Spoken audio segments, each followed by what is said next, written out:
Good morning students. 7th class geography में हमारा 4th chapter वायु चल रहा है। वायु में हमने वायुमंडल का संगठन, जिसमें कौन कौन सी गैसें पाई जाती हैं, वायुमंडल की संरचना जिसमें 5 परतें क्षोभमंडल, समतापमंडल, मध्यमंडल, वायुमंडल और बहिर्मंडल का अध्ययन कर लिया था। इसके बाद हमने मौसम और जलवायु का अध्ययन किया था। तापमान, आतपन का अध्ययन हमारे द्वारा कल तक कर लिया गया था। आज के इस वीडियो में हमारे द्वारा वायु दाब का अध्ययन किया जाएगा। वायु का दाब, वायु जो हमें चारों ओर से घेरे हुए है, वो पृथ्वी की सतह पर एक प्रेशर बनाती है, दबाव बनाती है, उसे ही वायु का दाब कहते हैं। जब भी वायु गर्म हो जाती है तो वो ऊपर उठने लगती है क्योंकि हल्की हो जाती है, और जब भी वायु में नमी पाई जाती है तो वायु कैसी होती है, भारी हो जाती है, और वो हमेशा निम्न वायुदाब या पृथ्वी की सतह के पास अधिक निकट रहती है। यहाँ पर हमारे द्वारा जो अध्ययन किया जा रहा है, उससे पहले वायुदाब को पढ़ने से पहले बच्चों, हमारे द्वारा यहाँ पर कुछ जानकारी दे रखी है। क्या आप जानते हैं? पहले अपन उसका अध्ययन करेंगे। तापमान को मापने की मानक इकाई डिग्री सेल्सियस होती है। इसका आविष्कार एंडर्स सेल्सियस ने किया था। सेल्सियस पैमाने पर जल 0 डिग्री सेल्सियस पर जम जाता है और 100 डिग्री सेल्सियस पर उबलने लगता है। ये आपकी जानकारी के लिए है कि तापमान को सेल्सियस में मापा जाता है। वैसे आपको एक और जानकारी मैं दे दूं, आगे की कक्षाओं के लिए आपके काम आएंगी।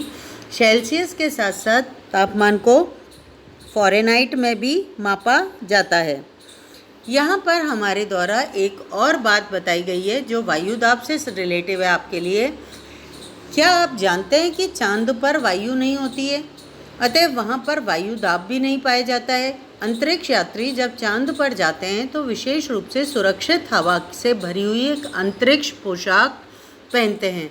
यदि वे इस पोशाक को नहीं पहने तो अंतरिक्ष यात्रियों के शरीर द्वारा विपरीत बल लगने के कारण उनकी रक्त शिराएं फट सकती हैं, जिससे अंतरिक्ष यात्री रक्त स्रावित हो सकते हैं। ऐसा किसके कारण होता है? क्योंकि चांद पर वायु नहीं पाई जाती है। एक और नॉलेज है जो आपके लिए ही है। क्या आप जानते हैं पवन का नाम उसके आने की दिशा के आधार पर निर्धारित होता है। उदाहरण के लिए पश्चिम से आने वाली पवन को पश्चिमी पवन कहते हैं, या दूसरे शब्दों में हम कहें पछुआ पवने कहा जाता है। ठीक है, ये हमारे पेज नंबर 24 पर दिए हुए हैं बच्चों। यहाँ पर हमारे द्वारा आज वायु दाब से अध्ययन किया जाएगा। वायु दाब के अंतर्गत हमारे द्वारा जो अध्ययन किया जा रहा है बच्चों, उसी से ही अपन अपना चैप्टर स्टार्ट करेंगे। ठीक है, यह जानकर आपको आश्चर्य होगा कि वायु हमारे शरीर पर उच्च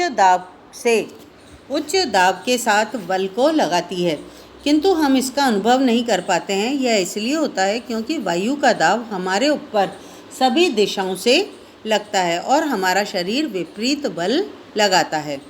पृथ्वी की सतह पर वायु के भार द्वारा लगाया गया बल वायुदाब कहलाता है। नोट कर लें बच्चों इस लाइन को। वायुदाब की डेफिनेशन है, पृथ्वी की सतह पर वायु के भार द्वारा लगाया गया बल दाब ही वायुदाब कहलाता है। वायुमंडल के ऊपर की ओर जाने पर दाब तेजी से गिरने लगता है।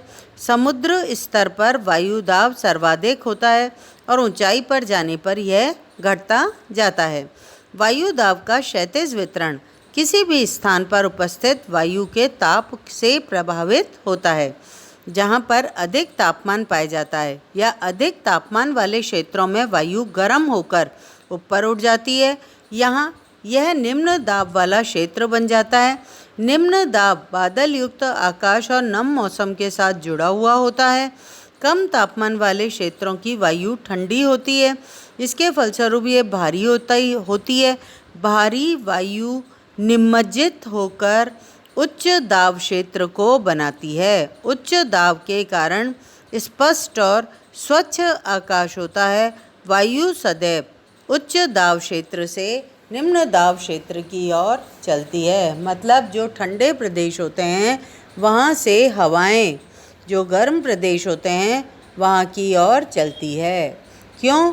क्योंकि जहाँ पर तापमान अधिक पाया जाता है वहाँ पर वायु का कम दाब पाया जाता है स्थल पर, क्योंकि वहाँ की वायु गर्म होकर ऊपर उठने लगती है तो वहाँ निम्न वायुदाब का क्षेत्र बन जाता है। ऐसी स्थिति के अंदर जहाँ पर अधिक नमी पाई जाती है, ठंड कम तापमान पाया जाता है, वहाँ पर उच्च वायुदाब होता है। हवाएं उच्च वायुदाब से जो चलकर निम्न वायुदाब वाले क्षेत्र की ओर गमन करती हैं। ये लाइन लास्ट वाली जो हमने पढ़ी है, वायु सदैव उच्च दाब क्षेत्र से निम्न दाब क्षेत्र की ओर गमन करती है, इसे नोट कर लेना बच्चों। अब हमारे द्वारा पवन के बारे में अध्ययन किया जा रहा है।